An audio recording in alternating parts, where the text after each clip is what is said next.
How many quarterbacks, if any, can you guys remember that have had 2 surgeries on their throwing arm?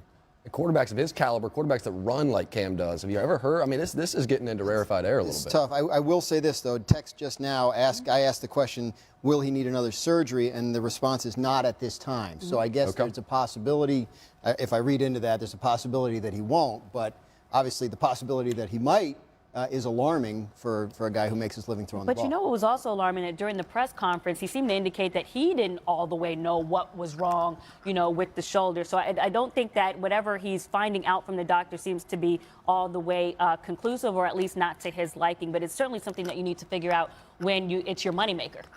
So many times, too, with any joint surgery, whether it's knees, shoulders, again, the medical people, a lot of, medical tests that have to be run to look at it and see. And sometimes they don't really even know until they go in. Yeah. So it's not unusual that this takes some time to evaluate. How much info do you get as a coach? Like, who are you communicating with? How are you getting this info, and how do you ultimately make the decision? Well, you have a group of doctors that actually handle different body parts, and they'll have a shoulder guy they'll talk to through the trainer.